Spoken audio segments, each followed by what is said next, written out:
I'm making the apron for my Kokkola costume out of white fabric that is half linen and half cotton.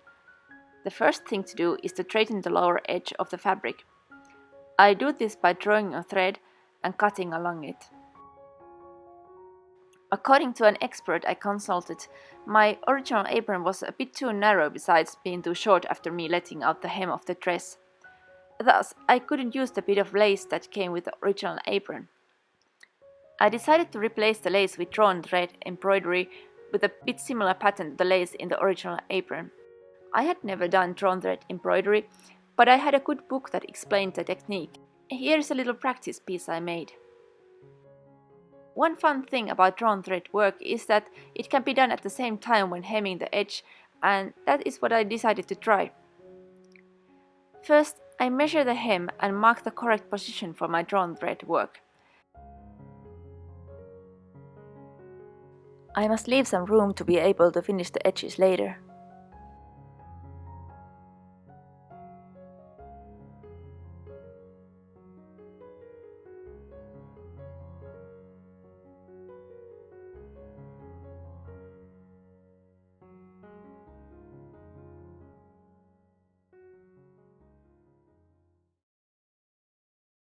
Then I can start removing the threads. The first thread is the trickiest one. It tends to break, and then the end has to be hunted down with the tip of a needle. After the first thread, the others are easy.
I cut away all the threads I removed except about 50mm at each end.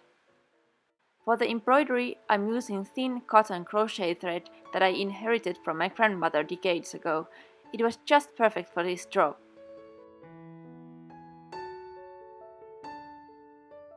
Selection of a needle is a personal preference and depends on the fabric, the size of your hands, and of course you have to be able to thread the eye with the thread of your choosing.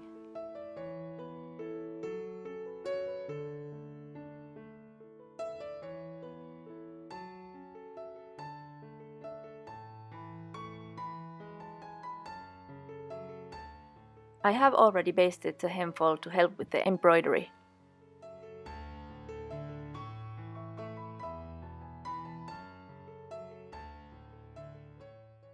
The first thing to do is to finish the end. This is done by whipping.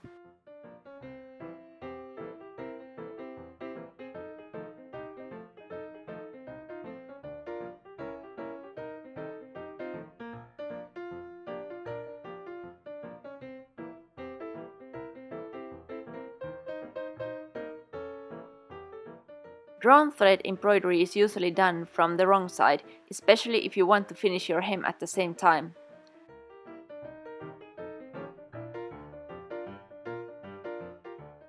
To make my zigzag pattern, I start bundling my threads.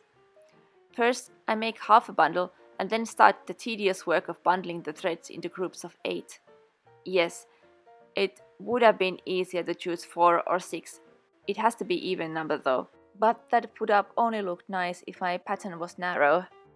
I wanted a bigger effect, so I resigned myself to counting. For every bundle, I collect 8 threads on my needle and pull the needle through. Then I go back and push the needle through the side at the middle point of my bundle, catching the hem at the same time. I don't know if I can explain it, so just watch.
At the opposite end, I again whip the edge, and then it's time to go back.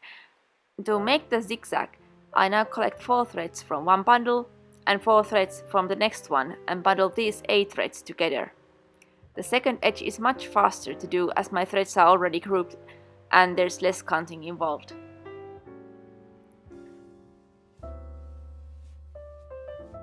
Aprons were an important part of a woman's outfit prior to the 20th century. Unlike nowadays, the apron was especially important in occasion dress. A poor woman may not have afforded to wear an apron during the work week, but made sure to wear it for church on Sundays. Before the 18th century, white aprons were the most common among country women, but during the 18th century, women started making their aprons out of striped woven cotton and linen, or even out of printed factory-made fabrics.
I'll finish the embroidery by hiding the end of my thread to the hem.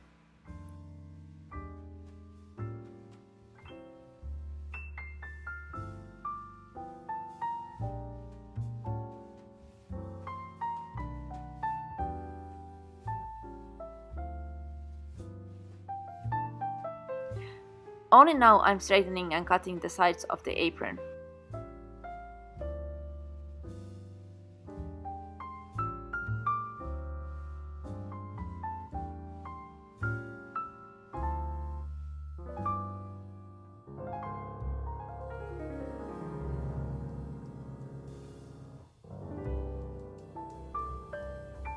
Then I make a narrow hem to them. There were many superstitious beliefs concerning aprons. Apron protected women from evil eye and unwanted attention from menfolk. It was said that apronless women bore children out of wedlock. What a shame. It was also dangerous to patch an apron. If a woman's mother wore a patched apron, the woman was prone to have children out of wedlock. Also, the poor woman with a patched apron was in danger of losing her husband to other women. Furthermore, an apronless woman was not fit to give witness in court. A dropped apron brought bad luck. If a woman wet her apron, she was going to marry a drunkard. An apron hung outside a barn kept the cows from escaping. Butter didn't turn right if you tried to churn it without an apron. If you wanted to make good butter, you turned your apron to your left side and said some magic words.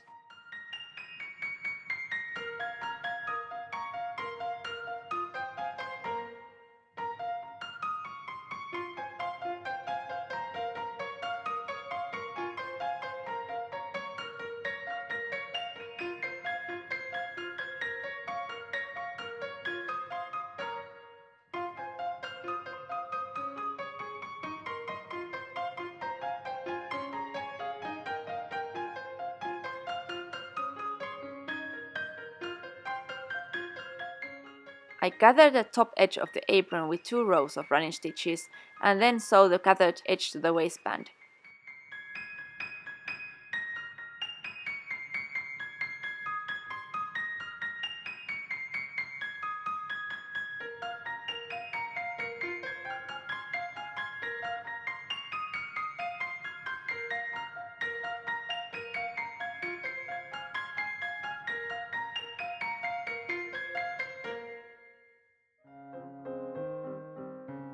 I then fold the waistband over and sew the sides of the ties, after which I can turn them over.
Finally, I hem the remaining edge of the waistband.